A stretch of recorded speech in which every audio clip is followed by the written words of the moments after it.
Yoosin hiikkadha bilisoomneerra hin feenu jettani ani immoo gafarsa leenca jaldeessa karkarroo booyyee bosonuu kuruphee weenni daggala jiruun bilisa baasaa jechuudha.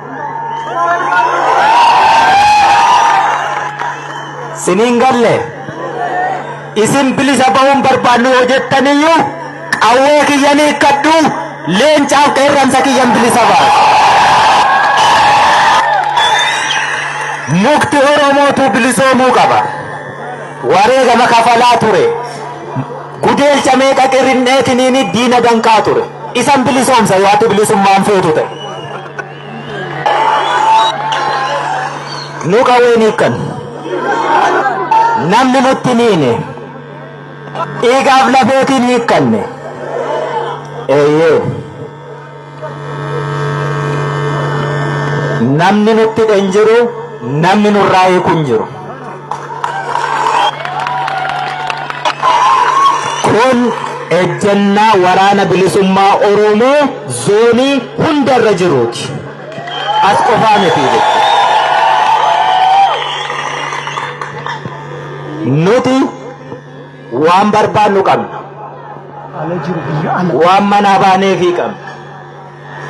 Qawwee kan nutti dhe Oromoo ilmaan isaa hagabsee kiisii isaa qullaa godhee gulbii isaa onsee deegee dafqa illee keessaa xuruursee qawweenan keessan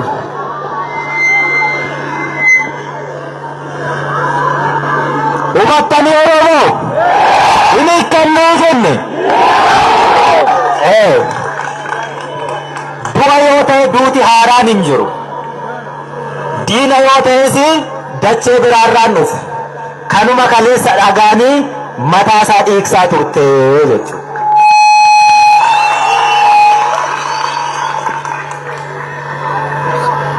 Kanaafuu gataa taa gadi. Kanaafuu yeroo naasaa kiyya jalqabe komiin sinirraa qabadeera quba qabduumi. Xiqqoo waa sin ibsuun barbaadeetiniini haasaa biraatti goree sarara yookaan kallatti haasaa kiyyaa hin daganne. Komiin an sinirraa qabu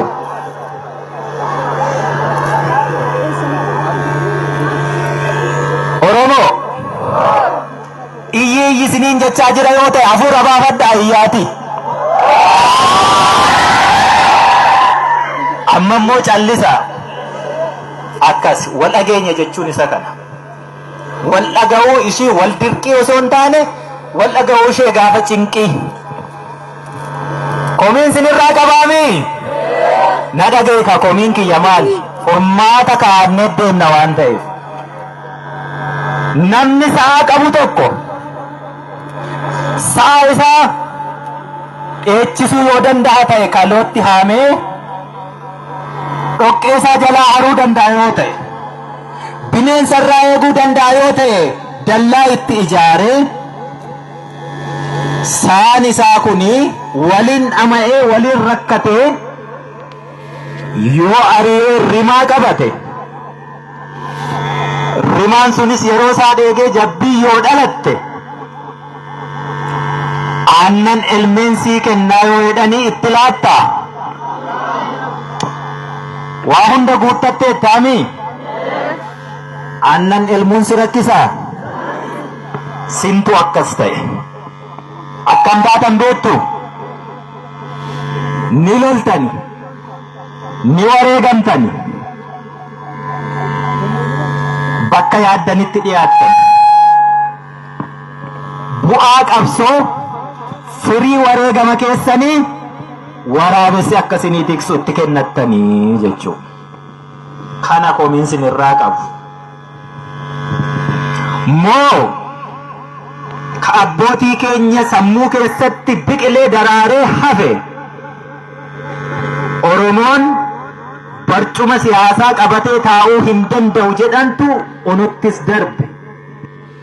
Eebba tokko beektuu miti. Jaarroleen keenya akkatti eebbisan yaa nagaan nu bulchite nagaan nu bulchi. Mangistii algaa gubbaa bulchi. Nummoo algaa jala nu bulchi. Akkas hin taaneere loltan injifattan barcuma siyaasaa isa algaa jedhan qabachuu sodaattan ittiin rooftan.